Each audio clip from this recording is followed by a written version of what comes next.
The jet engines roared to life with thunderous precision as Commander Sophia Reyes strapped herself into the cockpit of the A-18E Super Hornet. 29 years old, Naval Academy graduate with distinction, and according to her service record, a pilot. With exceptional flight instincts and unmatched technical knowledge. None of that seemed to matter now as she gazed across the flight deck of the USS Intrepid, knowing she was about to face the most daunting challenge of her career, breaking an aerial combat maneuver record that had stood untouched for 3 decades. Before we jump back in, tell us where you're tuning in from, and if this story touches you, make sure you're subscribed, because tomorrow, I've saved something extra special for you. The morning sun glinted off the aircraft carrier's deck as crew members scurried about, preparing for the day's operations. Sophia checked her equipment one final time, the routine as familiar to her as breathing. Her fingers moved with practiced efficiency, but her mind was elsewhere, replaying the conversation from yesterday's briefing that had set today's events in motion. Commander Phoenix will handle the demonstration for the delegation, Rear Admiral Victor Lancaster had announced, using the call sign he'd bestowed upon her when she'd first arrived aboard the Intrepid 3 months ago. The name was meant to diminish her, a reference to her rising from the ashes after a controversial incident at her previous posting. The gathered officers had chuckled, understanding the hidden mockery. After all, we need someone who can put on a good show without breaking anything expensive. More laughter had followed, and Sophia had maintained her composure, her expression neutral despite the burning in her chest. At 56, Lancaster was a decorated naval officer with nearly 4 decades of service, the last 15 spent carefully cultivating his reputation as a kingmaker in naval aviation. His record from his active flying days remained the stuff of legend, particularly his completion of the notorious Poseidon's Cross maneuver during a 1995 NATO exercise, a complex series of vertical climbs, inverted rolls, and precision dives that no pilot had successfully replicated at the same speed and G-force tolerance since. Sophia had studied Lancaster's flight data for months, analyzing every aspect of the maneuver, convinced it could be executed more efficiently with modern aircraft capabilities. But her suggestions had been met with dismissal, her expertise questioned.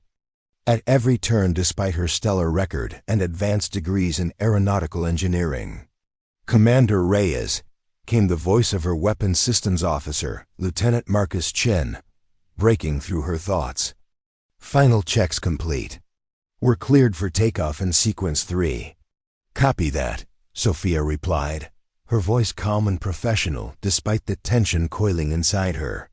Today's demonstration flight was supposed to be routine, a show of naval aviation capabilities for visiting defense officials from allied nations.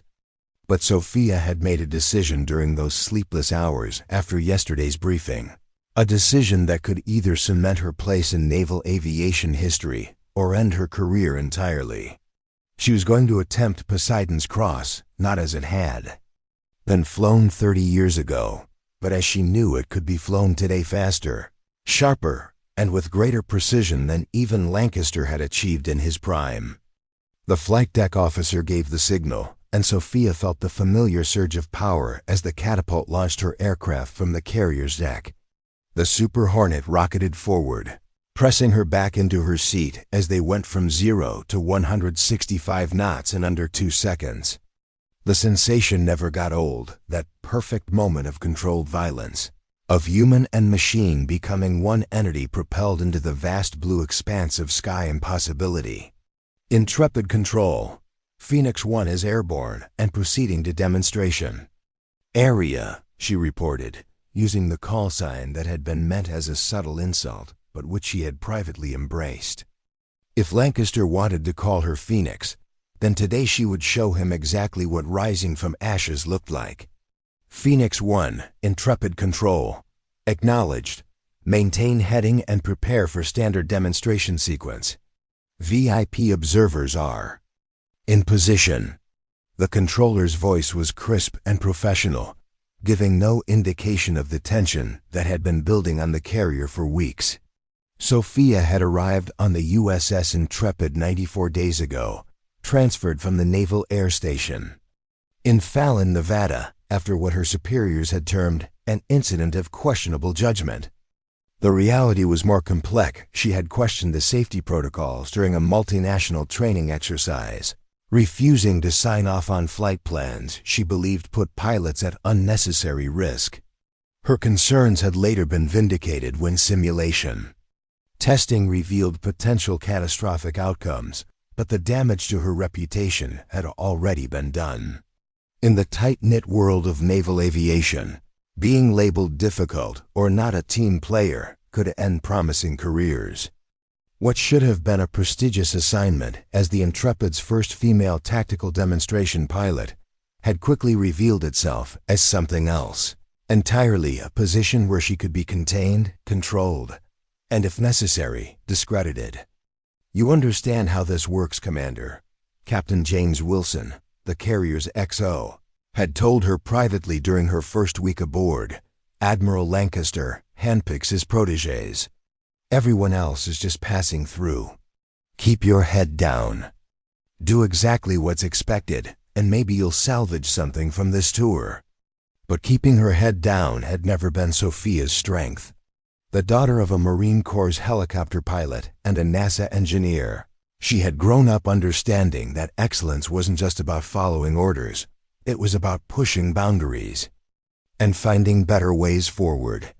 Her father had taught her to fly crop dusters over their family friend's farm in Texas when she was just 14. Her mother had taught her that every mechanical system could be improved if you understood its fundamental principles. These lessons had served her well at the Naval Academy, where she graduated in the top 1% of her class, and throughout her early career as she'd established herself as not just a skilled pilot, but an innovative tactician and engineering specialist. By any objective measure, she should have been on the fast track to squadron command. Preparing and narrating this story took us a lot of time, so if you are enjoying it, subscribe to our channel. It means a lot to us. Now back to the story.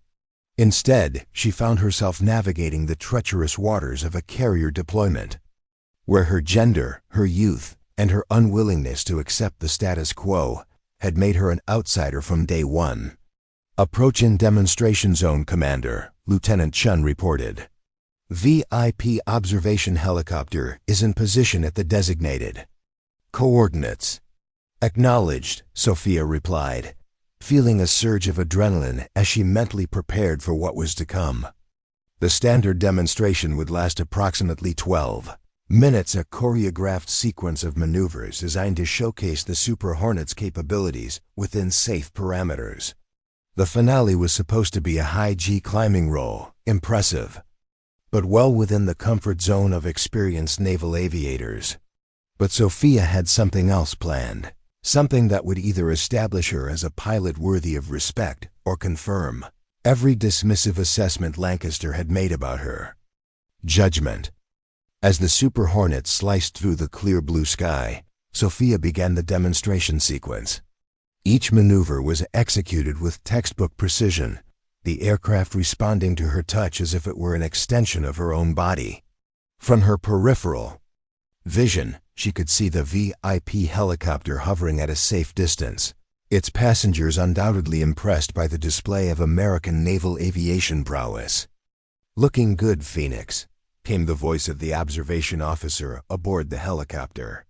"Admiral Lancaster says to keep it clean and by the numbers."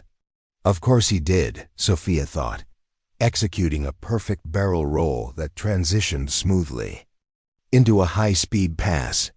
Lancaster wanted predictability, conformity, a demonstration that reinforced his vision of naval aviation, technically proficient, but fundamentally conservative. Innovation and risk-taking were acceptable in theory, but discouraged in practice, especially from officers who didn't fit the traditional mold. "Phoenix 1, this is Intrepid Control. Begin approach for final sequence and return to carrier." This was it, the moment of decision. Sophia took a deep breath, feeling a strange calm settle over her. Intrepid Control, Phoenix 1, requesting clearance for alternate demonstration finale. There was a moment of silence then. Phoenix 1, what alternate finale? There's nothing in the flight plan about deviations. Intrepid Control, Phoenix 1, requesting clearance for historical demonstration maneuver, specifically Poseidon's Cross variant with modern optimization. Sophia kept her voice steady, professional, giving no indication of the significance of what she was proposing.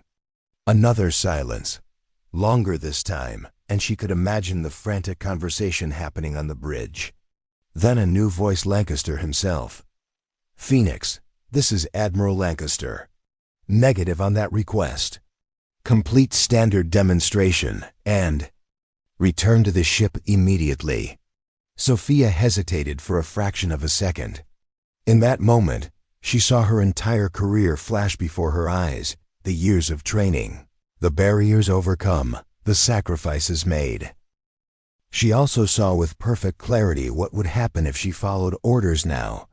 A continuation of the status quo, a tacit acceptance that her role was to perform within the boundaries others set for her, never to challenge, never to exceed expectations. Admiral, with respect, I've analyzed the original flight data from your 1995 execution of the maneuver. I've identified efficiency improvements that reduce stress on the airframe while increasing performance metrics. Request permission to demonstrate these improvements. Phoenix, this is a direct order. Complete standard sequence and return to ship. Sophia made her decision. Intrepid Control, Phoenix 1. Beginning Poseidon's Cross demonstration. Lieutenant Chun, secure for high G maneuver sequence. What the hell are you doing, Commander? Chun's voice was tense, but not panicked. Like her, he was a professional who understood both the risks and the potential rewards of what she was attempting. Making a point, Lieutenant. Your choice, stay for the ride or I return you to the carrier first. There was barely a heartbeat of pause before Chun responded. I'm with you, Commander. System secured for high G sequence. With that exchange, Sophia pushed the Super Hornet into a steep climb, feeling the G-forces press her back into her seat as the aircraft rocketed upward at nearly 90 degrees. This was the beginning of Poseidon's Cross. A vertical climb followed by an inverted roll at the apex, transitioning into a knife-edge descent with precision angle changes that created a cross pattern when viewed from below. The maneuver had been created to demonstrate a pilot's ability to transition between extreme flight conditions while maintaining perfect spatial awareness and aircraft control. In Lancaster's day, it had pushed the limits of both human endurance and aircraft capability. But Sophia had spent months studying not just Lancaster's execution, but the underlying aerodynamics and physiological factors. As the Super Hornet reached the apex of its climb, Sophia executed the inverted roll, feeling the blood rushed to her head as the horizon spun around her. The G-forces were intense, threatening the edges of her consciousness, but her breathing techniques and strengthened core muscles developed through hundreds of hours of specialized training allowed her to maintain complete awareness and control. Phoenix 1, what the hell do you think you're doing? Lancaster's voice crackled through the radio, fury evident in every syllable. Abort this maneuver immediately. Sophia didn't respond, all her focus on the next phase, the knife-edge descent that would begin the downward stroke of the cross. This was where pilots typically lost precision, where the combined effects of gravitational forces, disorientation, and speed made perfect control nearly impossible. But Sophia had identified a modification, a slight adjustment to the entry angle, and throttle control that would allow for greater precision without increasing stress on the airframe. It was this modification that she now implemented, feeling the Super Hornet respond to her commands with surgical precision. The descent was perfect, the aircraft maintaining the exact angle she'd calculated, neither drifting nor wavering as it cut through the air in a maneuver that seemed to defy the basic laws of aerodynamics. As she pulled out of the descent and transitioned into the horizontal stroke of the cross, Sophia allowed herself a moment of exhilaration. She was executing a maneuver that had become legendary, and doing it better than it had ever been done before. "Holy shit," Chun muttered, professional decorum momentarily forgotten. "Commander, these readings they're beyond anything in the historical data." Sophia completed the final segment of Poseidon's Cross with a modified vertical recovery. That reduced the G-force impact while simultaneously decreasing the recovery time by nearly 40%. As the Super Hornet leveled out, returning to standard flight parameters, a strange silence filled the radio channels. Then, from the observation helicopter, Phoenix 1, Observer Actual. That was, "Commander, our technical team is requesting your flight data. What we just witnessed appears to have exceeded the established parameters for Poseidon's Cross by significant margins." Before Sophia could respond, Lancaster's voice cut through. "Phoenix 1, return to ship immediately.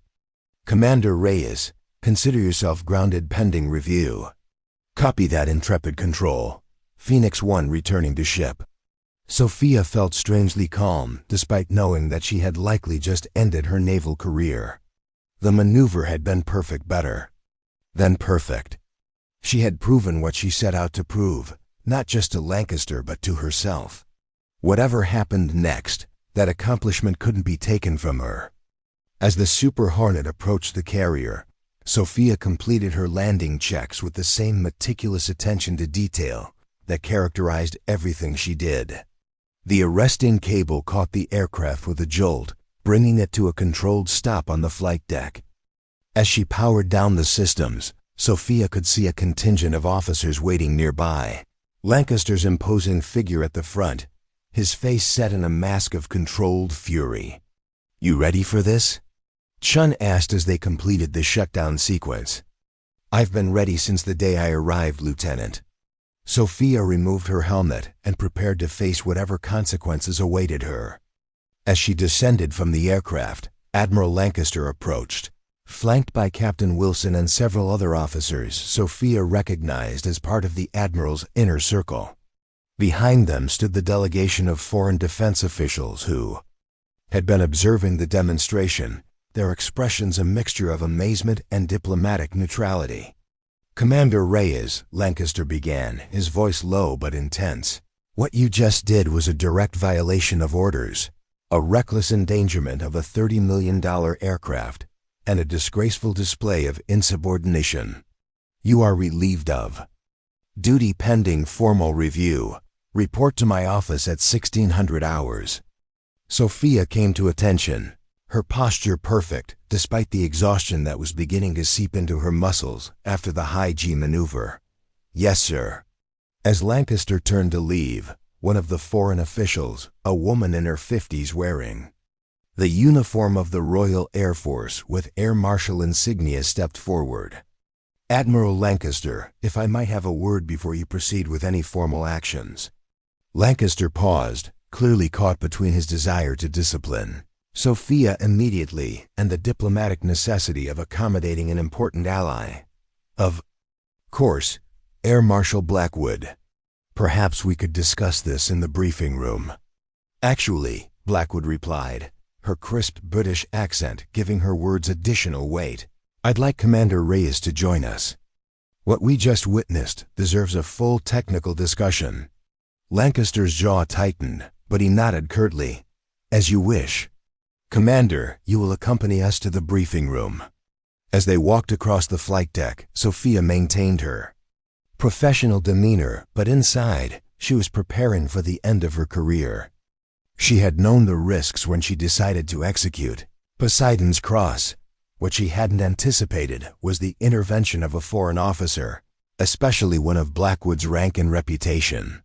The briefing room was quickly filled with officers and technical specialists, the atmosphere tense as everyone awaited Lancaster's opening remarks. But before the Admiral could speak, Air Marshal Blackwood took the floor. "Admiral Lancaster, Captain Wilson, distinguished colleagues," she began, her gaze sweeping the room before settling on Sophia. What we witnessed today was nothing short of extraordinary. Commander Reyes not only executed a maneuver of legendary difficulty, but did so with modifications that our technical team believes represent a significant advancement in tactical flight capability. Lancaster's expression remained stern. Air Marshal, with all due respect, Commander Reyes directly disobeyed orders and endangered. Did she? Blackwood interrupted, raising an eyebrow. Our readings show that her modifications actually reduced stress on the airframe by approximately 22%, while increasing performance metrics across the board. If anything, she made a notoriously dangerous maneuver safer. One of the technical specialists from the delegation stepped forward, tablet in hand. We've compared the telemetry data from Commander Reyes's flight with the historical data from Admiral Lancaster's 1995 execution of the same maneuver. The improvements are remarkable: reduced G-force impact on the pilot, decreased recovery time, and increased precision in the critical transition phases. Lancaster's face had gone from angry to something more complex, a mixture of disbelief, defensiveness, and the first flickers of grudging respect. Commander Reyes still disobeyed a direct order. Perhaps, Blackwood conceded, but in doing so she's potentially advanced naval aviation tactics in ways that could save lives and improve combat effectiveness. Isn't that worth considering before rushing to judgment? The room fell silent as everyone waited for Lancaster's response. Sophia stood at attention, her face revealing nothing of the turmoil inside her. This was the moment, either the beginning of the end or the end of the beginning.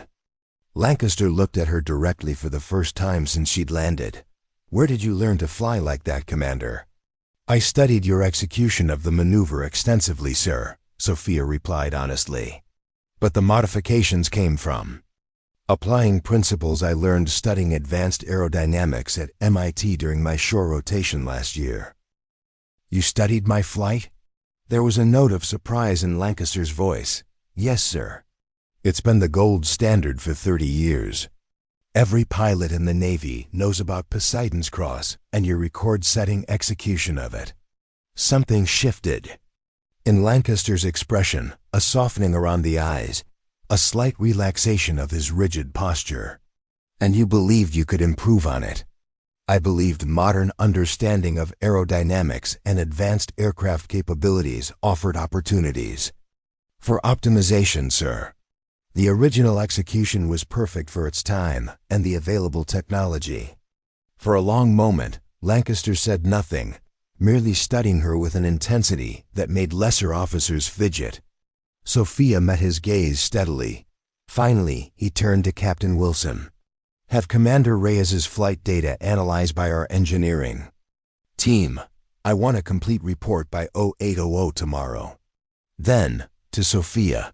You're still grounded pending that analysis, Commander. But he hesitated, as if the words were difficult to form. If the data confirms what Air Marshal Blackwood's team is suggesting, we'll need to reevaluate. Yes, sir. Thank you, sir. As the meeting broke up, with technical teams already huddling around computer terminals to begin analyzing the flight data, Sophia found herself approached by Air Marshal Blackwood. That was quite something, Commander, the British officer said quietly. In my 30 years of service, I've rarely seen flying of that caliber. Thank you, ma'am. Blackwood smiled slightly. Lancaster's a good man and an excellent officer. But men of his generation sometimes struggle with change, especially when it comes from unexpected quarters. Give him time, he may surprise you. With that, the Air Marshal moved away to join her delegation, leaving Sophia to wonder if she had just witnessed the beginning of her redemption, or merely a temporary reprieve before the inevitable end of her career. As she left the briefing room, Lieutenant Chun was waiting outside. Commander, whatever happens, that was the most incredible flying I've ever seen. It was an honor to be part of it. Sophia allowed herself a small smile. Thank you, Lieutenant. I guess we'll find out tomorrow whether it was worth it. That night, Alone in her quarters, Sophia replayed the flight in her mind, analyzing every moment, every decision. She didn't regret what she'd done, couldn't regret proving what she knew to be true about both the maneuver and herself. Whatever came next, she had flown Poseidon's Cross better than anyone in history, including the legendary Lancaster himself. That knowledge gave her a quiet confidence as she prepared for whatever the morning would bring. Outside her window, the vast ocean stretched to the horizon, dark and mysterious under the night sky. Somewhere above, stars shone with the same fierce brilliance that had drawn humans to look upward since the beginning of time. Sophia had always felt most at home in the space between neither earthbound nor celestial, but suspended in that perfect moment of flight where human ingenuity and natural law found their balance point. Tomorrow would determine whether she would experience that perfect moment again as a naval aviator, or whether today's flight had been her last. Either way, she had written her name in the sky in a way that wouldn't soon be forgotten. Sophia woke at 05:00 hours, a full hour before her alarm was set to sound. Sleep had come in fitful bursts, her mind too active with calculations and contingencies to fully rest. The small officers' quarters felt unusually confining this morning, the walls close and the ceiling low, as if the very space was pressing down with the weight of expectations and consequences. She moved through her morning routine with mechanical precision: shower, uniform, hair pulled back into the regulation bun that kept it secured beneath a flight helmet. Every motion was performed with the same attentive care she brought to pre-flight checks, a method of maintaining control when so much remained uncertain. At precisely 07:55 hours, Sophia arrived at the briefing room where Lancaster had ordered the review of her flight data. She stood outside, back straight, expression neutral, betraying none of the nervous energy that coursed through her veins. The corridor was quiet, most of the carrier's day shift just beginning their duties, the night crew retiring after their watch. Commander Reyes. Sophia turned to find Captain Wilson approaching, his expression unreadable. Captain, Admiral Lancaster is waiting. The engineering team completed their analysis at 03:00. That was unexpected. Teams working through the night to complete the assessment. Either the findings were too significant to wait, or Lancaster was eager to proceed with formal disciplinary action. Given yesterday's events, Sophia suspected the latter. Thank you, sir. Wilson paused, studying her with an intensity that made Sophia wonder what he was searching for. You know, Commander, I've served with Lancaster for 7 years. In all that time, I've never seen him as unsettled as he was after your flight yesterday. Unsettled, sir? The Admiral doesn't like having his certainties challenged. Wilson's voice held no judgment, merely observation. He spent 30 years knowing he was the best to ever fly Poseidon's Cross. Yesterday, that changed. Before Sophia could respond, Wilson opened the briefing room door and gestured for her to enter. Inside, Admiral Lancaster sat at the head of the conference table, surrounded by technical officers and engineering specialists. The atmosphere was tense, charged with unspoken significance. Commander Reyes, reporting as ordered, sir. Lancaster looked up, his steel-gray eyes assessing her with new intensity. Take a seat, Commander. As Sophia sat, she noticed the holographic display in the center of the table, currently showing the flight path of her Super Hornet during yesterday's demonstration. The three-dimensional rendering of Poseidon's Cross hung in the air between them, glowing blue lines tracing her precise execution of the legendary maneuver. Commander Jefferson, Lancaster said, addressing the head of the engineering team, present your findings. Commander Jefferson, a wiry man in his 40s with the focused gaze of someone who spent more time with machines than people, stood and manipulated the holographic controls. The display shifted, now showing 2 flight paths overlaid, one in blue, one in red. What you're seeing, Jefferson began, is Commander Reyes's execution of Poseidon's Cross in blue, compared with Admiral Lancaster's 1995 benchmark in red.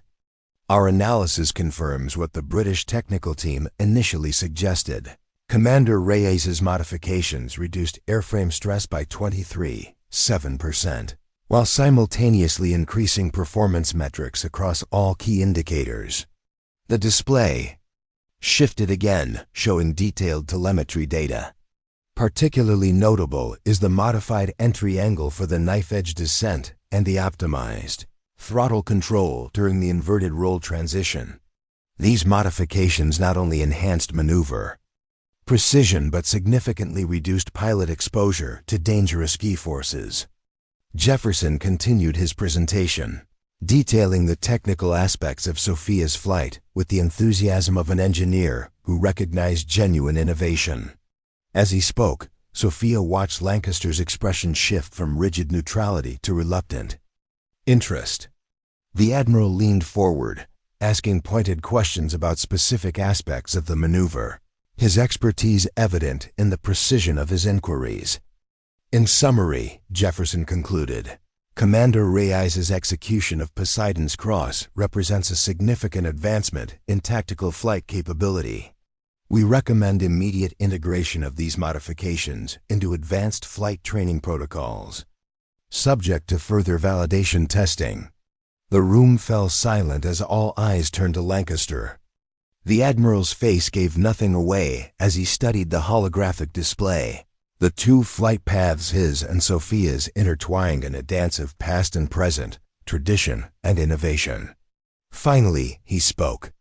Commander Reyes, what was your intention in executing this maneuver against direct orders? Sophia met his gaze directly. To demonstrate that the limitations we've accepted as fixed can be transcended with proper analysis and application of modern techniques. Sir, and you couldn't demonstrate this through proper channels, through simulation, proposal, and authorized testing. With respect, Admiral, I attempted to discuss these modifications through proper channels on 3 separate occasions over the past 2 months. Each time, my requests were denied without review. Lancaster's eyes narrowed slightly. By whom? By Commander Harrington, sir, acting on your standing orders regarding demonstration flight protocols. Harrington, Lancaster's longtime aide and the carrier's operations officer, shifted uncomfortably in his seat.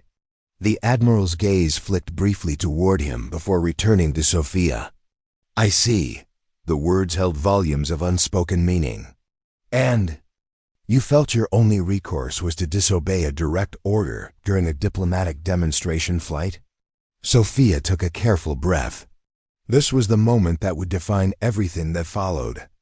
She could apologize, claim a temporary lapse in judgment, perhaps salvage her career at the cost of her integrity. Or she could stand by her decision and accept whatever consequences came. Admiral, I believe the value of the demonstration outweighed the risk. Naval aviation advances when pilots push boundaries. You proved that 30 years ago when you first executed Poseidon's Cross. Yesterday, I honored that tradition. A murmur ran through the assembled officers. No one spoke to Lancaster that way with such direct challenge cloaked in respectful language.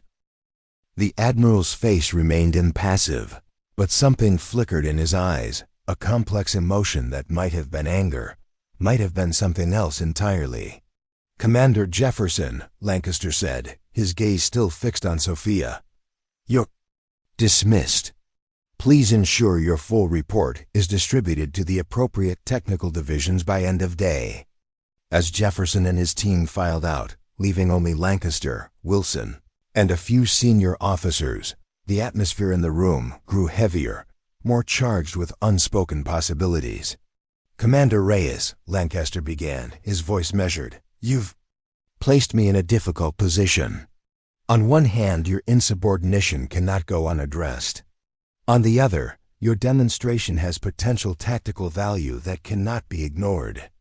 He stood, walking to the window that overlooked the flight deck. Below, preparations were underway for the day's operations. Sailors and aircraft moving in the choreographed dance of carrier life. 30 years ago, he continued, his back to the room. I executed Poseidon's Cross to prove something that American naval aviators could push the boundaries of what was considered possible.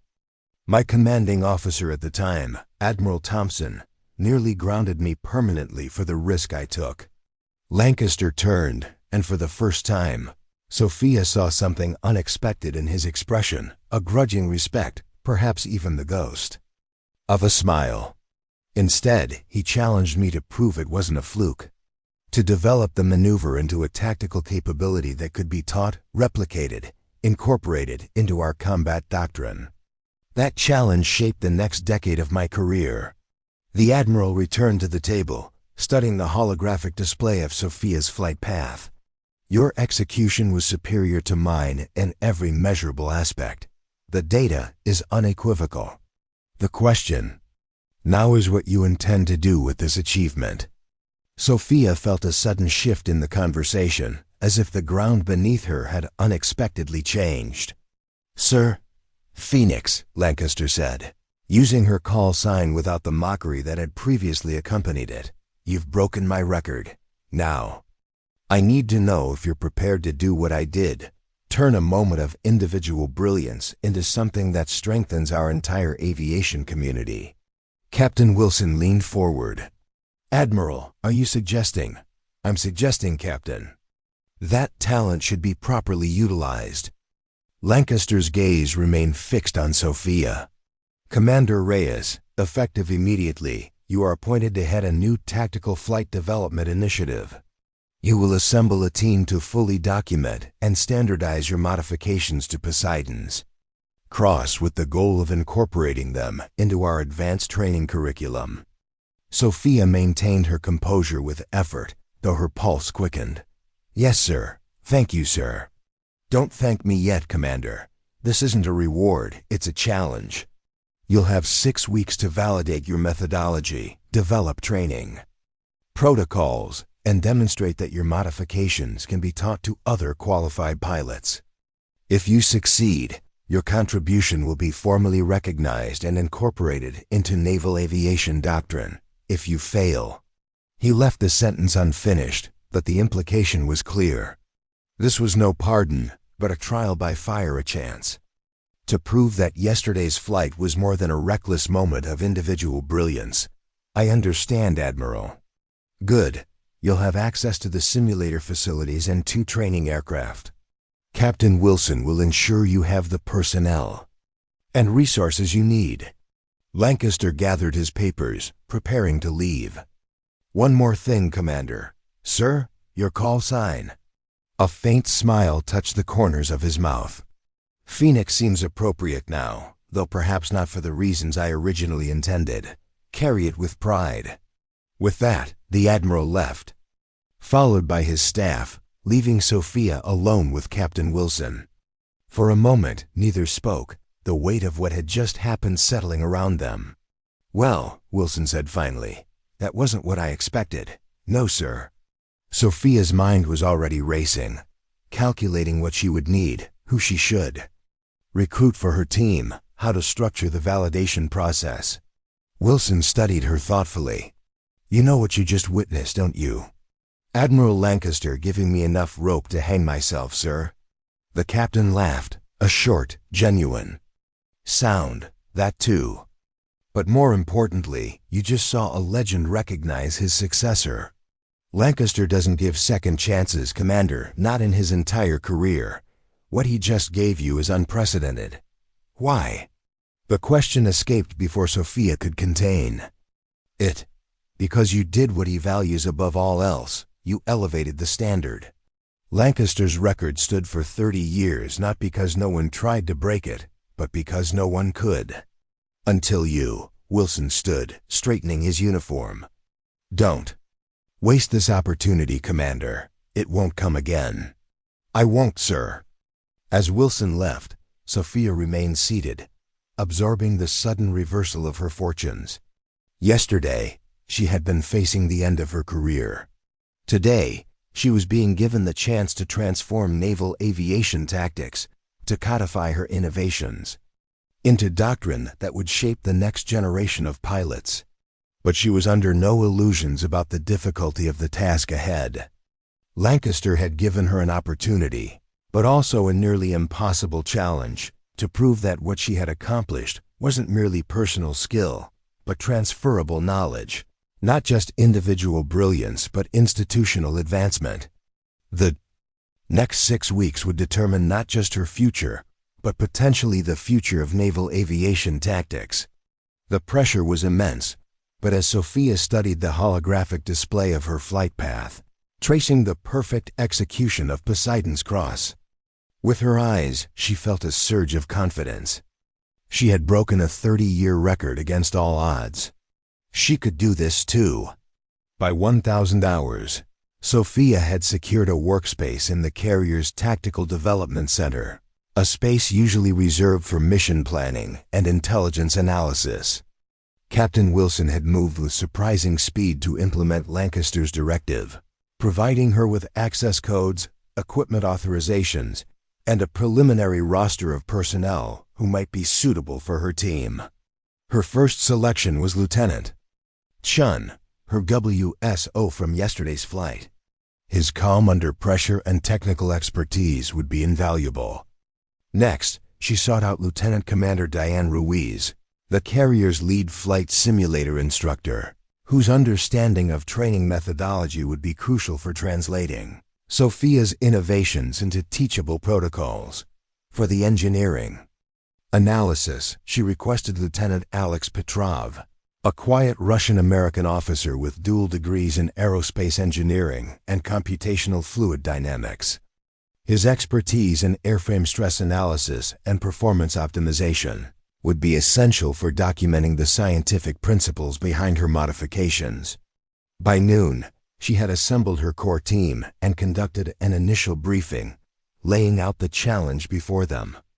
Admiral Lancaster has given us 6 weeks to validate, document, and standardize the modified Poseidon's Cross maneuver, she explained, standing before the holographic display of her flight path. Our goal is not just to prove that it can be done, but to develop a training methodology that allows other qualified pilots to execute it safely and effectively. Commander, Ruiz said, studying the flight data with a professional eye, what you did yesterday was extraordinary. The question is whether it's replicable, or if it depends on your unique skills and instincts. That's exactly what we need to determine, Sophia agreed. If these modifications only work for me, they're just a curiosity. If we can teach them, they're a breakthrough. Petrov was already deep in the technical data, his fingers manipulating the holographic controls to isolate specific aspects of the maneuver. The throttle control during the inverted roll transition is particularly elegant, he murmured, more to himself than the group. It creates a momentary pressure differential that reduces turbulence in the subsequent descent phase. Brilliant. Chun grinned. She makes it look easy, but I can tell you from the back seat, that was the smoothest high-G maneuver I've ever experienced. Usually my organs feel like they're being rearranged. With Commander Reyes' technique, it was different. That's where we start, Sophia decided. Lieutenant Petrov, I want a complete technical breakdown of the modified entry angle and throttle control sequence. Commander Ruiz, we need to identify the key skills and awareness factors that pilots will need to execute this successfully. Lieutenant Chun, work with Petrov on the WSO perspective, what information and support the pilot needs during each phase. As her team dispersed to their assignments, Sophia felt a newfound sense of purpose. This was what she had trained for, what she had always believed she could contribute, not just flying skills but innovative thinking that pushed the boundaries of what was possible. The rest of the day passed in a blur of activity analyzing flight data, developing preliminary training modules, identifying the critical factors that would determine success or failure. By evening, they had a working model of the modified maneuvers physics and a preliminary list of the skills pilots would need to master. As the team prepared to break for the night, Captain Wilson appeared at the tactical center's entrance. "Commander, a moment of your time." Sophia followed him into the corridor, curious about this unexpected visit. Wilson glanced around to ensure they were alone, then lowered his voice slightly. Lancaster's interest in your project goes beyond the technical aspects. He's facing retirement in 8 months, and his legacy is very much on his mind. Sophia processed this information carefully. I'm not sure I understand the implication, Sir. For 30 years, Lancaster has been the pilot who executed Poseidon's Cross better than anyone. Now he's looking at how he'll be remembered once he's no longer in uniform. Wilson's expression was thoughtful. If your project succeeds, it could either diminish his achievement or enhance his legacy as the pioneer who inspired the next generation of innovation. Which outcome do you think he's hoping for, sir? Wilson smiled slightly. That, Commander, is the million-dollar question. Lancaster himself may not know the answer. Part of him wants to remain undefeated. Another part wants to see naval aviation advance, even at the cost of his personal records. So I'm navigating a psychological minefield as well as a technical challenge. Welcome to leadership at this level, Commander. It's rarely just about performance. Metrics, Wilson straightened, returning to his more formal demeanor. Keep me updated on your progress. And Commander... Sir? Lancaster will be watching every step. Make it good. As Wilson departed, Sophia stood in the corridor, absorbing this new layer of complexity. Her challenge wasn't just technical, but political and personal. It was tied to the legacy of a man who had defined naval aviation excellence. For a generation, returning to the tactical center, she found Chun still working. He was analyzing the WSO communications that had occurred during her flight. Still at it, Lieutenant. Chun looked up, his dedication evident in his focused expression. Just trying to isolate the critical information exchanges, Commander. There's something about the timing of the altitude and attitude calls that I think might be key to supporting the pilot during the transition phases. Sophia nodded, appreciating his thoroughness. Good thinking. The more we can standardize the crew coordination aspects, the better our chances of making this teachable. Can I ask you something, Commander? Chun's voice held a note of genuine curiosity. Yesterday, when you decided to execute Poseidon's Cross, what made you so confident you could do it? It's been attempted by dozens of top pilots over the years, and no one's come close to matching Lancaster's benchmark, let alone exceeding it. It was a good question. One that Sophia had asked herself many times during her preparation. I knew the physics, she said finally. Not just the theory, but how it would feel in the aircraft, how the Super Hornet would respond to each input. I'd visualized it so many times, analyzed every aspect of the maneuver from so many angles, that it wasn't really a question of if I could do it, just a matter of executing what I already understood. Chun considered this. It's more than just understanding the physics, though, isn't it? Plenty of pilots know the theory.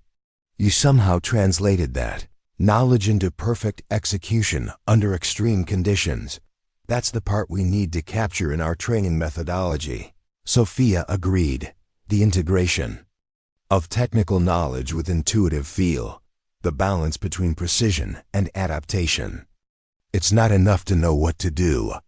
Pilots need to understand why it works, how it feels when it's right, and how to adjust when conditions aren't perfect. That's a tall order in 6 weeks. Then we'd better get to work. Sophia returned to the holographic display, studying the perfect blue line of her flight path. Lancaster thinks he's given us an impossible task. Let's prove him wrong. Over the next several days, Sophia and her team worked with relentless focus. They broke down every aspect of the modified Poseidon's Cross into its component elements. They developed simulator programs that isolated specific phases of the maneuver, allowing pilots to practice the most challenging transitions before attempting the complete sequence. Petrov's engineering analysis provided the scientific foundation, explaining why Sophia's modifications reduced airframe stress while enhancing performance. His detailed computational models predicted how different aircraft types would respond to the same control inputs, allowing them to adapt the technique for various platforms. Ruiz developed a progressive training methodology, identifying the prerequisite skills and building a curriculum that would guide pilots from basic competence to advanced execution. Her experience as an instructor proved invaluable in translating Sophia's intuitive understanding into structured learning modules. Chun focused on crew coordination, developing standardized communication protocols that enhanced situational awareness. During the high-stress maneuver, his work ensured that the pilot WSO team functioned as a seamless unit, each supporting the others. Rolled out by the end of the first week, they had a comprehensive theoretical framework and a preliminary training syllabus. What they lacked was validation, proof that their methodology could actually enable other pilots to successfully execute the modified maneuver. We need test subjects, Sophia announced during their morning briefing on day 8. Experienced pilots who can attempt the maneuver in the simulator and eventually in actual aircraft. I've already compiled a list of qualified candidates aboard the Intrepid, Ruiz said, displaying a roster on her tablet. These 10 pilots have the experience and skill set that most closely match the prerequisites we've identified. Sophia scanned the names, recognizing several from squadron briefings and training exercises. Good. Let's start with the top 3 and see how they perform in the simulator. If they show promise, we'll expand to the full group.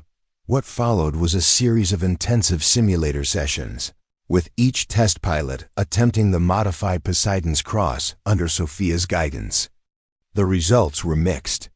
Some pilots grasped the basic concepts but struggled with the precise timing required for the transitions, while others managed the technical aspects but lacked the spatial awareness to maintain perfect orientation throughout. The maneuver. This isn't working, Sophia admitted after the 3rd day of simulator trials. None of the test pilots had successfully completed the full maneuver at the required performance level.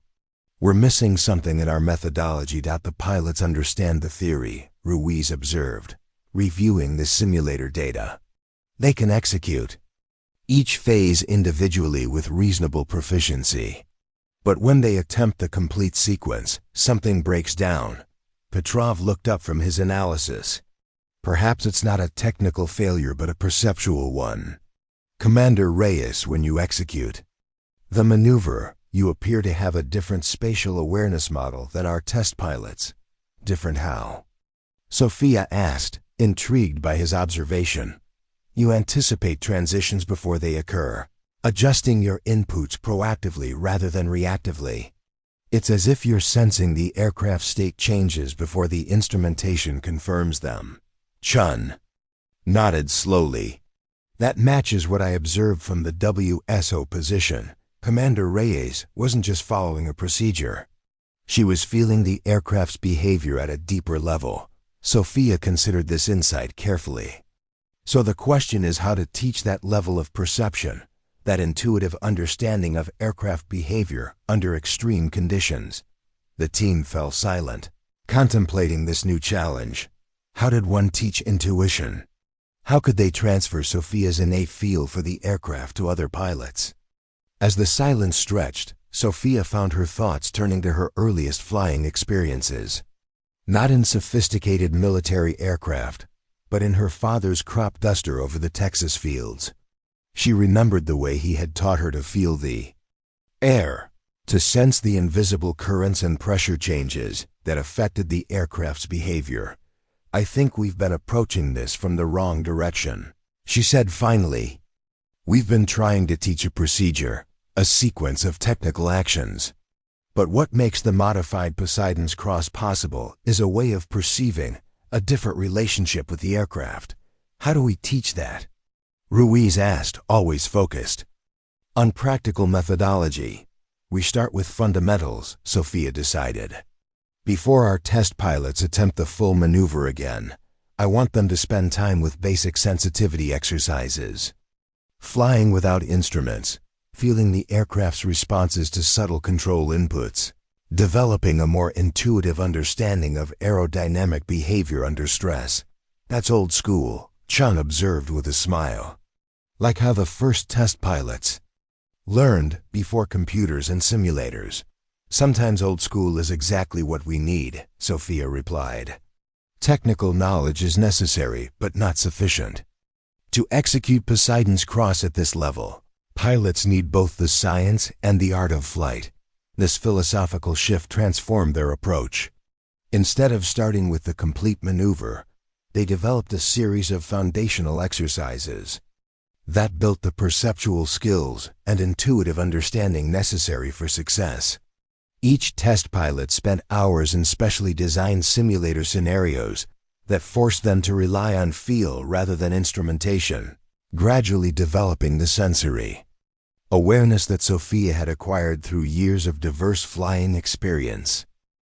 By the end of the second week, 2 of their test pilots had successfully executed the complete modified Poseidon's Cross in the simulator at performance levels, approaching Sophia's benchmark. By the third week, all 5 of their primary test subjects had demonstrated proficiency in the simulator and were ready for aircraft validation. The morning of the first live flight test dawned clear and bright, the ocean below the carrier a deep, vibrant blue. Sophia stood on the flight deck, watching as Lieutenant Commander Jason Rivera, their most promising test pilot, completed his pre-flight checks in the Super Hornet. "He's ready," Ruiz said, joining Sophia at the observation position. "His simulator performance yesterday was nearly perfect. The aircraft doesn't know it's supposed to follow the simulator's rules," Sophia replied, a hint of tension in her voice. This was the moment of truth. Either their methodology worked in the real world, or their entire project would be called into question.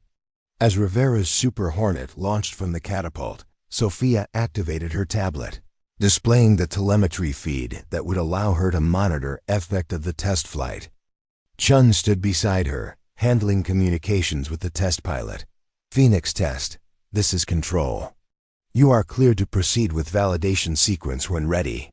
"Control, Phoenix test, proceeding to designated airspace for maneuver attempt." The minutes that followed were among the most tense of Sophia's career.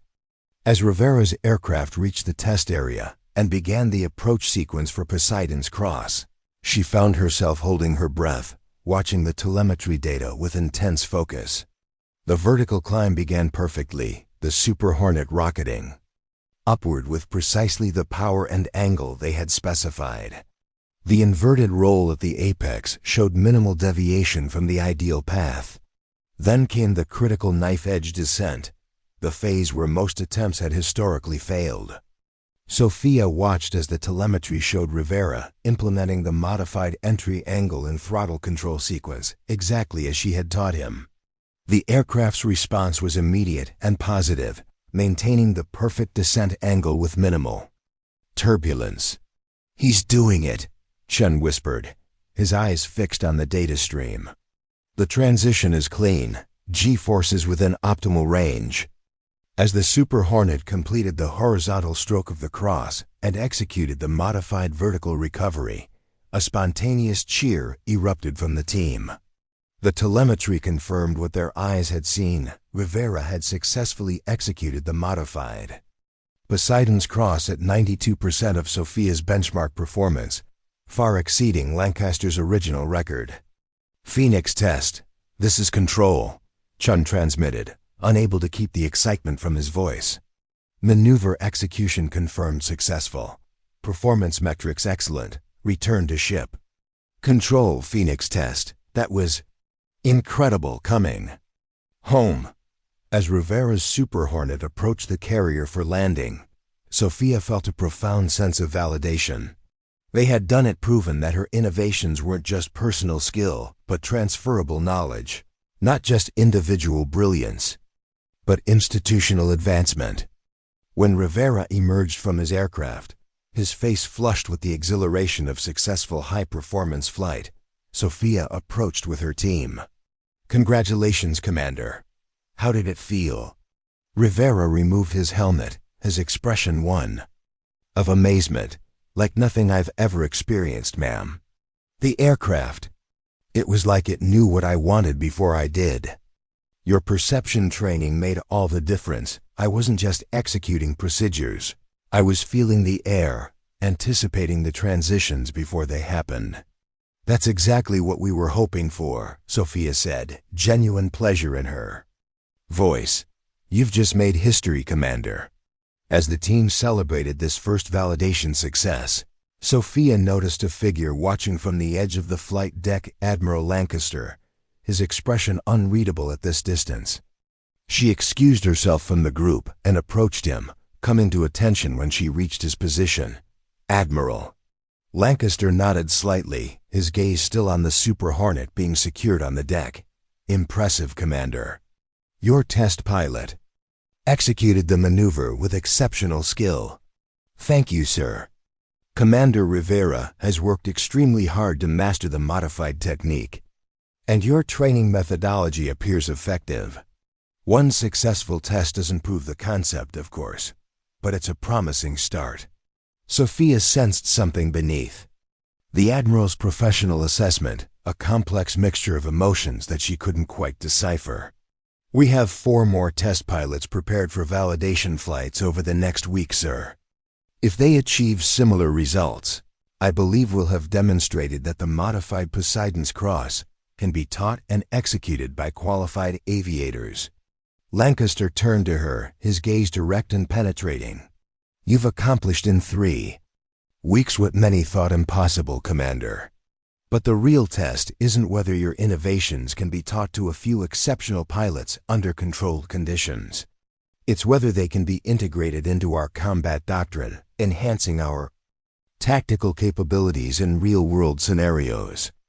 That's our ultimate goal, sir. I know. For the first time, Lancaster's expression softened slightly. That's why I selected you for this project, Phoenix. Not to punish you for breaking my record, but because anyone who could do what you did has the potential to transform naval aviation for the better. The admission stunned Sophia into momentary silence. Had this been Lancaster's intention all along, not to set her up for failure, but to challenge her to achieve something greater than a personal triumph? 3 more weeks, Commander, Lancaster continued, reverting to his more formal demeanor. Complete your validation testing, document your methodology, and prepare a comprehensive proposal for integrating these techniques into our advanced training curriculum. I'll be watching with interest. As Lancaster departed, Sophia remained. On the flight deck, the sea breeze cool against her face as she processed this new understanding of her situation. The Admiral had given her not just a chance at redemption, but an opportunity to create a lasting legacy, to transform a moment of individual brilliance into a permanent advancement for naval aviation. The challenge ahead remained daunting, but as Sophia watched her team continuing their work, their energy and commitment in every action, she felt a surge of confidence. They had proven that the impossible was merely the unexplored, that barriers existed to be transcended, that excellence could be not just demonstrated, but taught. Phoenix, Lancaster had called her, and for the first time, the call sign felt not like mockery, but recognition, an acknowledgement that from the ashes of what might have been career destruction, something new and powerful had emerged. The following 3 weeks unfolded with an intensity that transformed both Sophia and her team. Each day brought new challenges and breakthroughs as they refined their methodology and expanded their validation testing. By the end of the 4th week, all 5 primary test pilots had successfully executed the modified Poseidon's Cross in actual aircraft, their performance metrics consistently exceeding Lancaster's original benchmark. We've proven the concept, Sophia announced during their weekly review session. Now we need to formalize the training protocol and prepare our final proposal for integration into the combat doctrine. As her team dove into this next phase, Sophia found herself increasingly aware of the broader implications of their work. This wasn't just about a single maneuver or breaking a decades-old record. was about challenging the fundamental assumptions that limited innovation within the naval aviation community. One morning, as she reviewed the latest validation data, in the tactical center, Captain Wilson arrived with unexpected news. "Commander, we've received inquiries from 3 other carrier groups about your project. Word has spread about what you're accomplishing here." Sophia looked up, surprised. "Sir?" "The aviation community is small, Commander. When someone revolutionizes a maneuver that's been the gold standard for 30 years, people notice." Wilson handed her a tablet displaying messages from squadron commanders and tactical officers across the fleet. "They want to know if your methodology can be applied to other advanced maneuvers, whether this is an isolated breakthrough or the beginning of a new approach to tactical flight training." The implications were staggering. What had begun as a personal challenge proving that her execution of Poseidon's Cross wasn't a fluke had evolved into something with fleet-wide potential. "How do you want to respond?" Wilson asked. Sophia considered the question carefully. "With Admiral Lancaster's approval, I'd like to expand our scope slightly. We've developed a perceptual training approach that has applications beyond just Poseidon's Cross. If we could demonstrate its effectiveness with 1 or 2 additional tactical maneuvers." Wilson nodded thoughtfully. "I think Lancaster would approve, especially given your success so far. Draft a proposal, and I'll present it to him today." The Admiral's response came faster than expected, not just approval, but an expansion of resources. 2 additional Super Hornets were assigned to the project, along with 4 more test pilots from other squadrons aboard the Intrepid. Most surprisingly, Lancaster himself requested a briefing on the perceptual training methodology that had proven so effective. That briefing, held in the carrier's main conference room, marked a turning point in Sophia's relationship with the Admiral. As she presented the philosophical and technical foundations of their approach, Lancaster engaged with genuine interest, asking probing questions that revealed his own deep understanding of flight dynamics and human performance. "You're essentially returning to first principles," he observed as Sophia explained how they had stripped away reliance on instrumentation to develop a more intuitive relationship with the aircraft. The early test pilots flew this way out of necessity. They had to feel the aircraft because their instruments were rudimentary. "We've lost some of that with our increase in reliance on technology." "Yes, sir," Sophia agreed. "Our approach integrates that intuitive awareness with modern technical knowledge. It's not about rejecting instrumentation, but developing a deeper understanding of what the instruments are telling us." Almost anticipating the data before it appears, Lancaster nodded slowly. "I recognize this approach. It's how I flew Poseidon's Cross 30 years ago, though I never formalized it into a teachable methodology." "That's your innovation, Commander. Not just executing the maneuver better, but creating a system that allows others to achieve the same level of performance." The acknowledgement, delivered without reservation or qualification, represented a profound shift in their professional relationship. No longer was Lancaster the legend whose record she had broken. He was a fellow aviator recognizing the value of her contribution to their shared profession. As the briefing concluded, Lancaster made an unexpected request. "I'd like to observe your perceptual training in action, Commander. Perhaps tomorrow morning in the simulator facility." "Of course, Admiral. We'd be honored." The next morning found Sophia leading one of her test pilots through an advanced perceptual exercise in the simulator. Admiral Lancaster observed from the control room, his attention focused on both the pilot's performance and Sophia's instruction. "Feel the pressure change as you enter the turn," she guided, her voice calm and assured. "Don't just read the instruments. Anticipate how the aircraft wants to move. There's a moment when the aerodynamics shift, just before the indicators register the change. That's your window for optimal control input." The pilot, Lieutenant Sarah Rayner, executed the maneuver with growing confidence, her control inputs becoming more fluid and anticipatory with each repetition.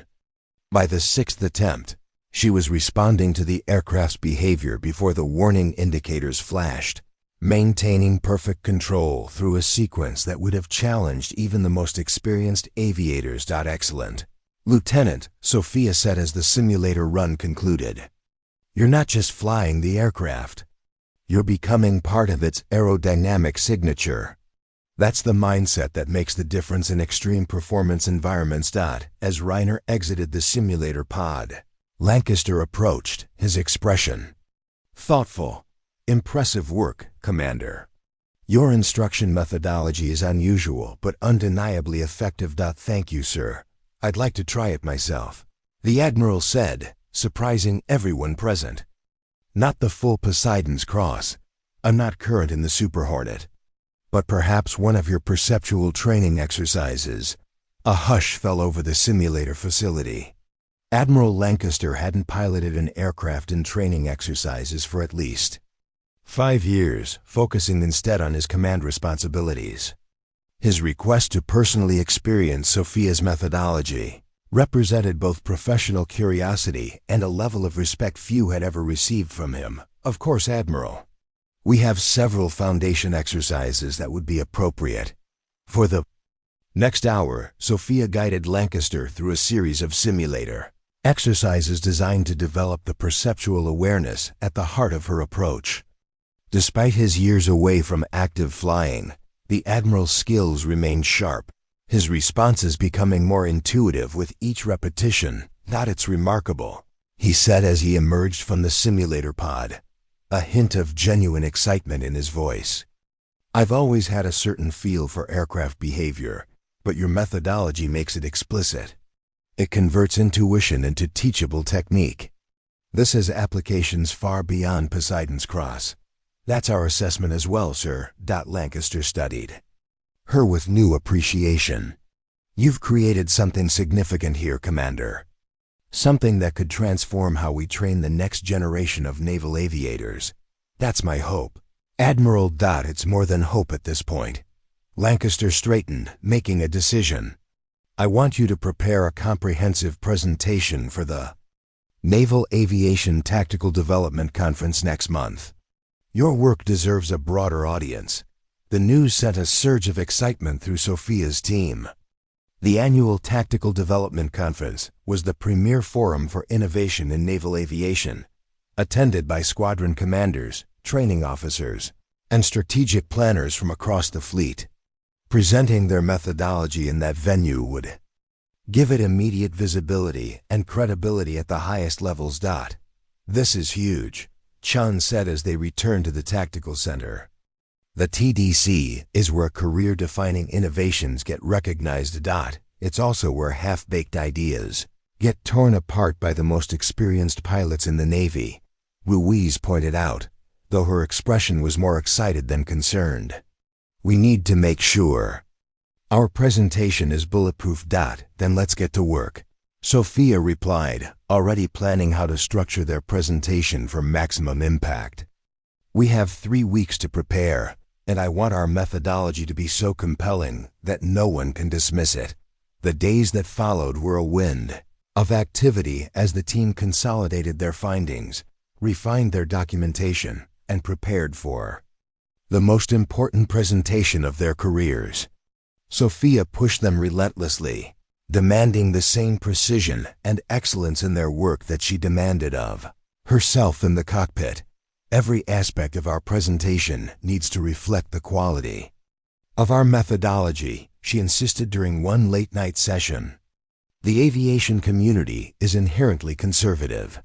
They won't accept innovation unless it's presented with absolute clarity and supported by incontrovertible evidence. Lieutenant Petrov, who had been analyzing the engineering data from their validation flights, looked up from his computer.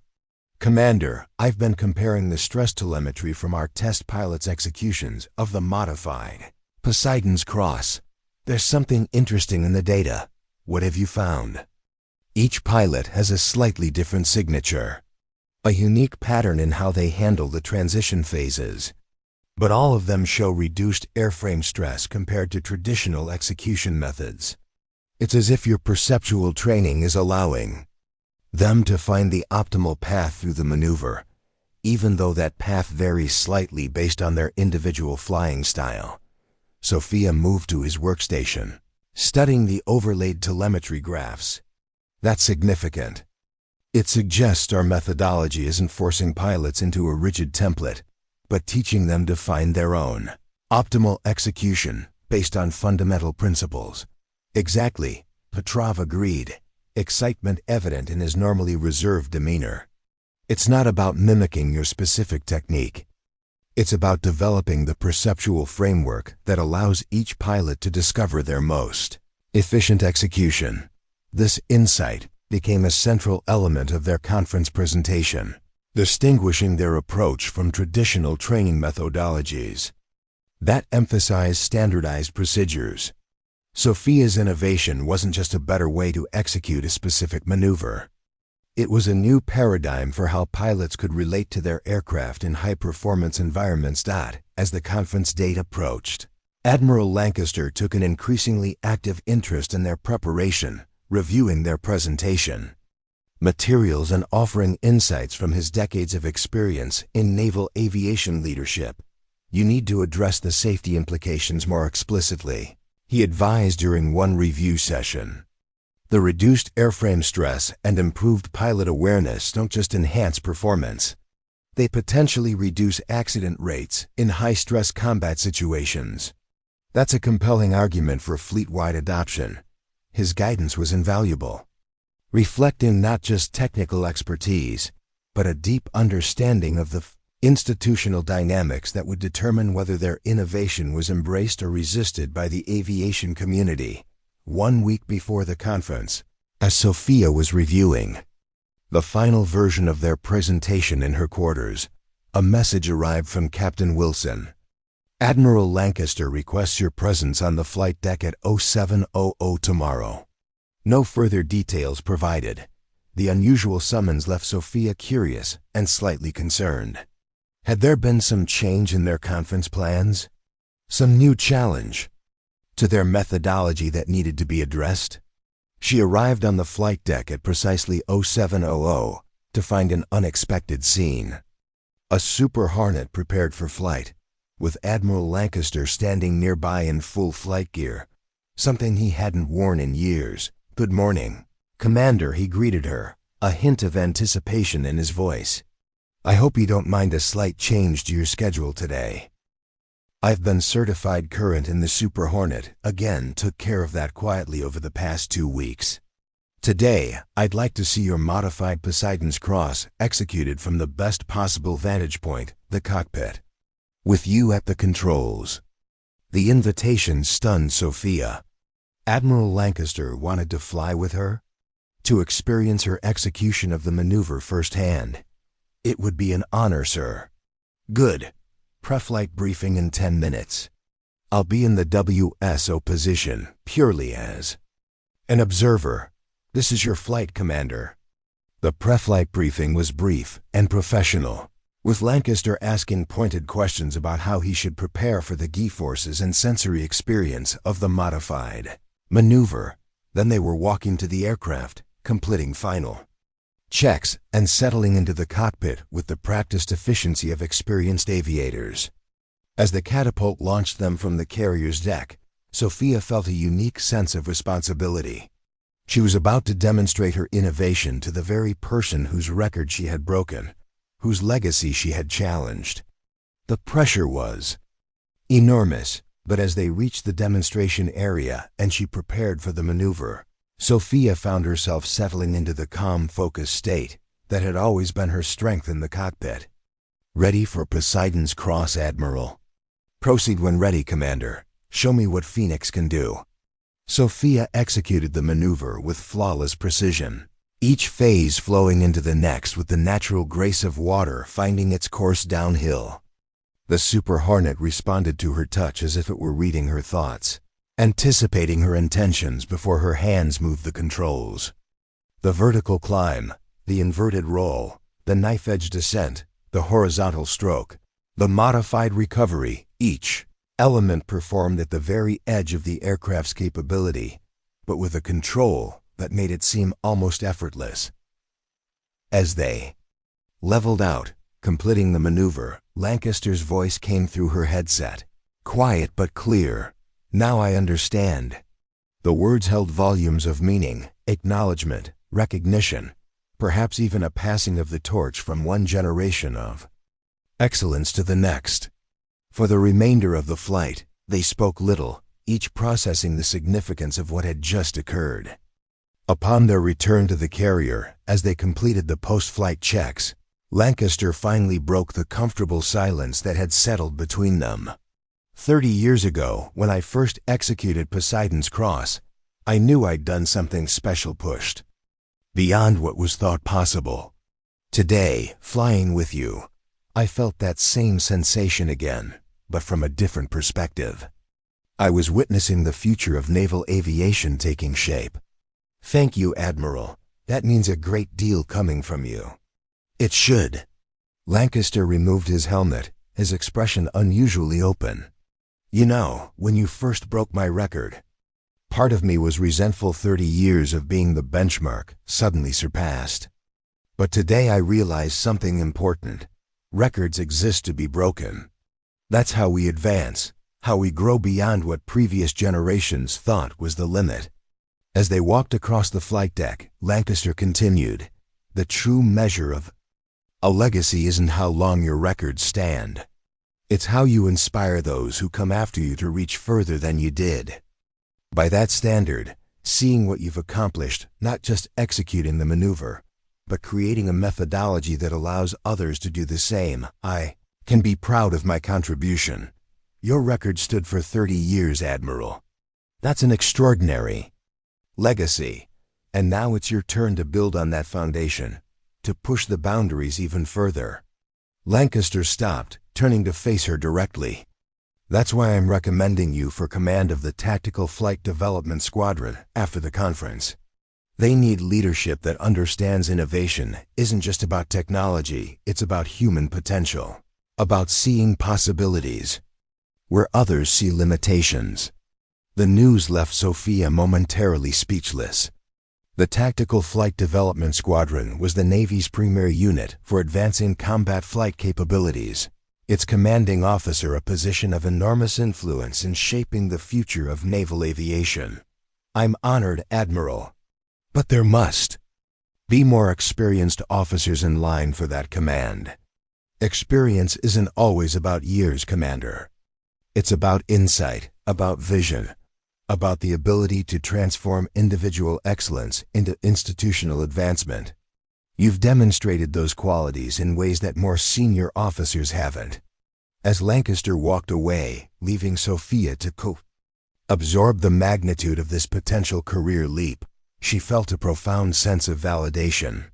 Her journey from mockery to respect, from Phoenix as insult to Phoenix as recognition, was reaching a culmination she could hardly have imagined. When she first arrived on the Intrepid, the next week passed in a blur of final preparations for the conference, the team refining every aspect of their presentation to ensure maximum impact. The night before they were scheduled to depart for San Diego, where the conference would be held, Sophia gathered her team for a final review. "Whatever happens tomorrow, I want you all to know that what we've accomplished together these past 6 weeks has already changed naval aviation," she told them, genuine appreciation in her voice. "Each of you has contributed something essential to this project, and I'm proud to have worked with you." "It's been quite a ride," Chun replied with a grin. "From nearly being court-martialed to presenting at TDC in 6 weeks, that might be a record in itself." "The real impact is still to come," Ruiz observed. "Once our methodology is adopted more widely, we'll start to see innovations beyond just Poseidon's Cross. Pilots will apply these perceptual techniques to other maneuvers, discovering new capabilities we haven't even considered yet." "That's the most exciting part," Sophia agreed. "We're not just improving a single maneuver. We're changing how pilots think about their relationship with the aircraft. The ripple effects could transform tactical aviation for decades to come." As the team dispersed to complete their final preparations, Lieutenant Commander Ruiz lingered behind. "You know, Commander, when you first arrived on the Intrepid, there were a lot of whispers about you, the troublemaker from Fallon, the woman who thought she knew better than everyone else." "I remember," Sophia said dryly. "What's remarkable isn't just that you proved them wrong by breaking Lancaster's record. It's that you've fundamentally changed how people think about innovation in naval aviation. You've shown that questioning established methods isn't disrespect for tradition. It's how traditions evolve and improve." The observation struck Sophia as particularly insightful. She had never set out to be a revolutionary. She had simply seen possibilities where others saw limitations and had the courage to pursue those possibilities despite institutional resistance. "I think that's what Admiral Lancaster recognized eventually," she reflected. "Not just that I could fly Poseidon's Cross better than he did, but that I was approaching aviation the same way he did 30 years ago, looking beyond what's accepted to what's possible. And now he's positioning you to continue that work." On an even larger scale, Ruiz noted, the Tactical Flight Development Squadron Command is a platform for reshaping naval aviation doctrine for the next generation. The possibility was both exhilarating and sobering, a chance to translate her vision into policy that would influence thousands of pilots and affect combat capabilities for decades. It was the kind of opportunity that came rarely in a military career, and almost never to someone of Sophia's relatively junior rank. "One step at a time," she said, tempering her own excitement. "First, we need to convince the hardest audience in naval aviation that our methodology deserves fleet-wide adoption." The morning of the conference dawned clear and bright in San Diego, the Naval Air Station buzzing with activity as officers from across the fleet gathered for the 3-day event. Sophia and her team arrived early, setting up their presentation materials in the main auditorium where they would be presenting in the afternoon session. As officers began filing in, Sophia recognized faces from her past assignments, instructors who had dismissed her ideas, commanders who had warned her about challenging the status quo, peers who had watched her career with a mixture of admiration and skepticism. Now they would be the audience for what might be the most significant presentation of her professional life. Admiral Lancaster arrived just before the session began, taking a seat in the front row, a visible show of support that sent a clear message to everyone present. The Admiral's presence added both weight and pressure to their presentation, but Sophia felt ready, confident in both their methodology and the evidence supporting it. When her name was called, Sophia stepped to the podium, surveying the assembled officers, the current leadership and future shapers of naval aviation. Room fell silent, curiosity and skepticism visible in equal measure on the faces before her. "Ladies and gentlemen," she began, her voice clear and confident, "6 weeks ago, I broke a 30-year record by executing a modified version of Poseidon's Cross that exceeded all previous performance metrics. Today, I'm here to share something far more significant, not just how I did it, but how any qualified pilot can do the same, and what that means for the future of tactical aviation."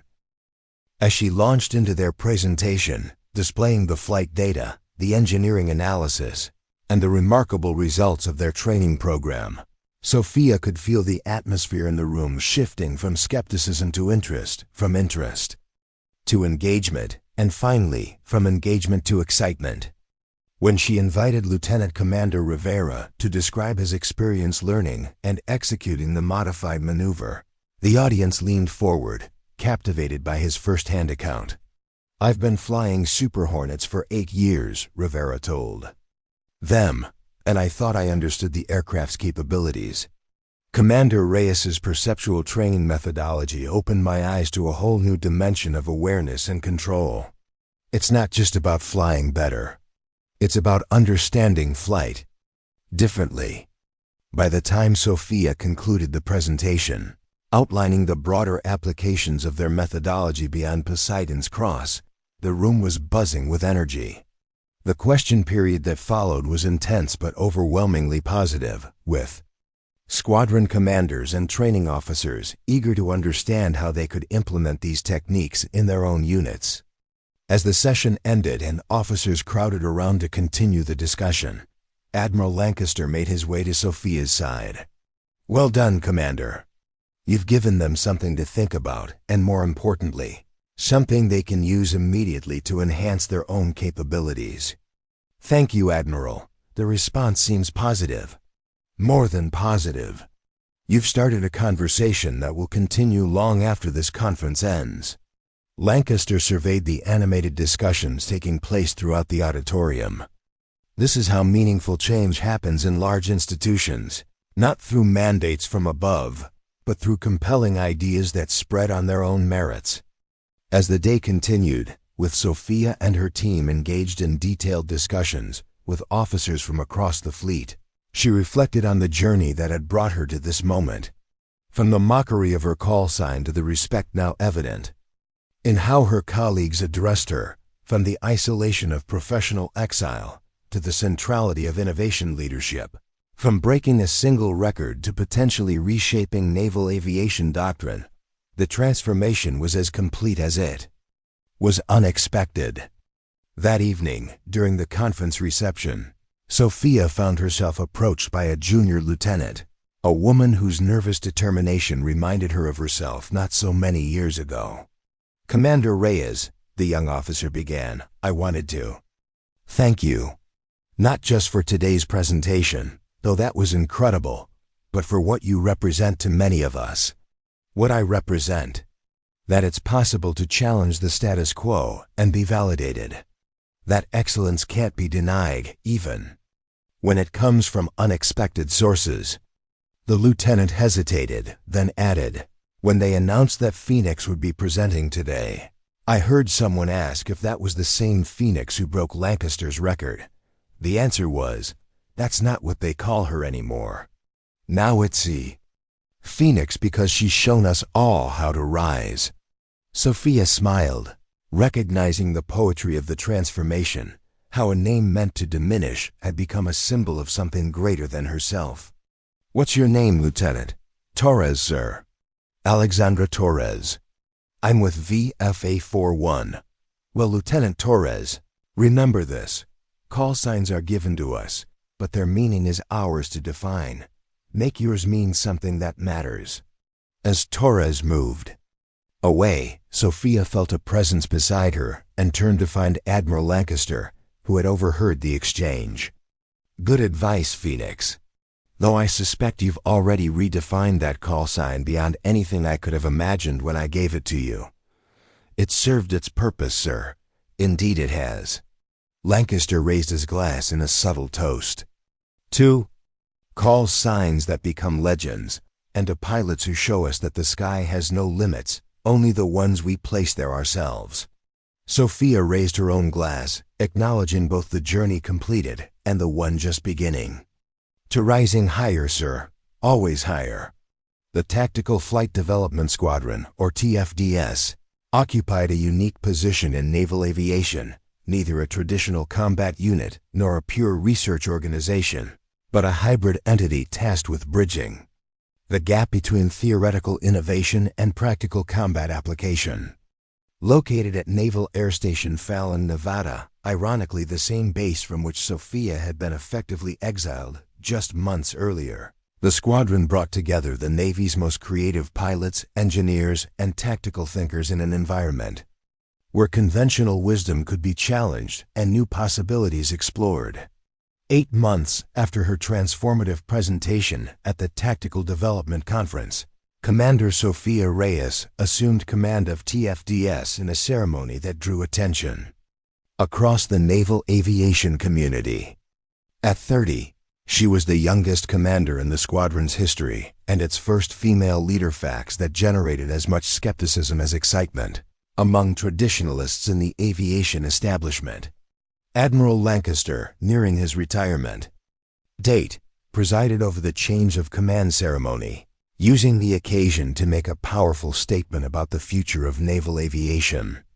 In Commander Reyes, he told the assembled officers and guests, "We see the embodiment of what our community must become: innovative, Adaptable, willing to challenge assumptions while maintaining absolute respect for the physics and realities of aerial combat.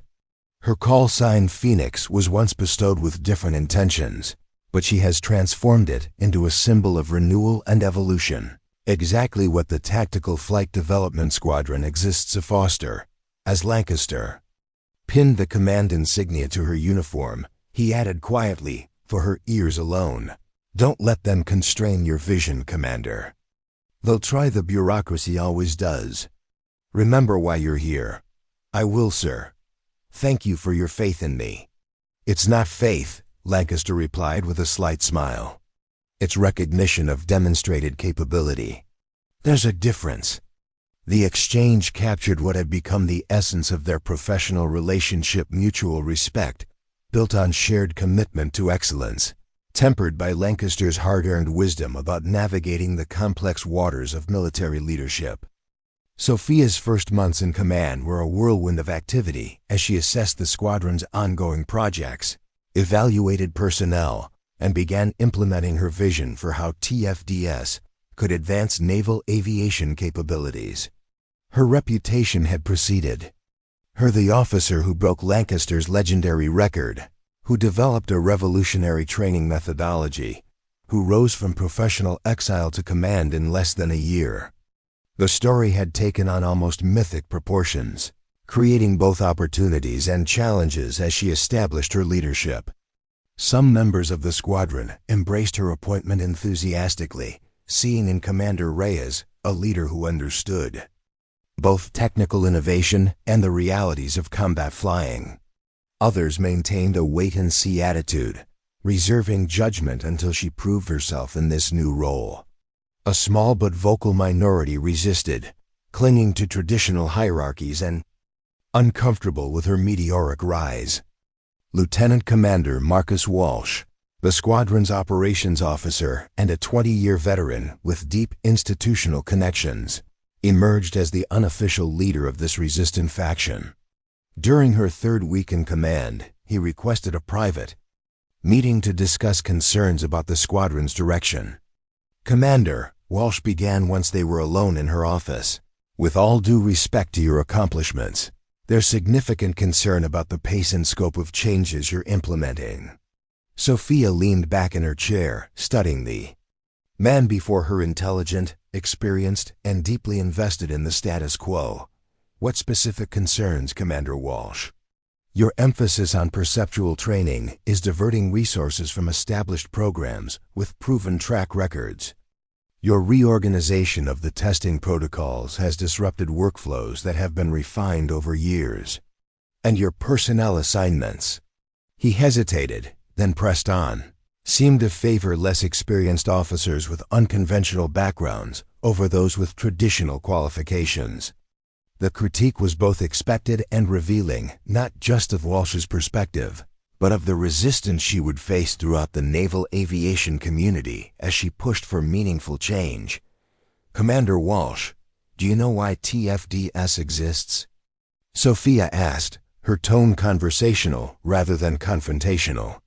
"To develop and validate tactical innovations for fleet implementation, ma'am." "And how do innovations emerge?" "Through reinforcing established patterns or by exploring new possibilities." Walsh shifted slightly in his chair. "Both have their place, Commander. I agree completely." Sophia leaned forward. "The Navy needs both tradition and innovation, stability and evolution. What it doesn't need is to choose between them when both are essential. My goal isn't to discard what works, but to discover what works better." She stood, moving to the map on her office wall showing the world's strategic hotspots. "Our potential adversaries aren't standing still, Commander Walsh. They're developing capabilities designed specifically to counter our traditional advantages. If we respond by clinging to established methods simply because they're familiar, we're choosing comfort over effectiveness." Walsh remained silent, but his expression suggested he was at least considering her perspective. "As for my personnel assignments," Sophia continued, "I'm looking for officers who can think beyond their training, who see their expertise as a foundation for growth rather than a finished product. That doesn't always correlate with years of service or conventional career paths. And the pilots who've spent their careers mastering existing tactics, where do they fit in your vision? They're essential, Sophia replied without hesitation. We need their experience, their hard-earned wisdom about what works in actual combat conditions. But we also need fresh perspectives that question why we do things the way we do. The magic happens at the intersection of those viewpoints, not in choosing one over the other. It was a philosophy Sophia would articulate repeatedly in the months that followed, not just to skeptics within her squadron, but to the broader naval aviation community as her leadership began to attract attention beyond TFDS. The Phoenix approach, as it came to be called, represented a balanced integration of tradition and innovation, experience and fresh thinking, proven methods and bold experimentation. By the 6-month mark of her command, that philosophy was beginning to show tangible results. Building on the perceptual training methodology she had developed for Poseidon's Cross, Sophia's team had created a comprehensive training program that enhanced pilot performance across a wide range of tactical scenarios. The approach was especially effective in preparing aviators for degraded information environments, situations where electronic warfare or battle damage might compromise instrumentation, forcing pilots to rely more heavily on their intuitive understanding of aircraft behavior.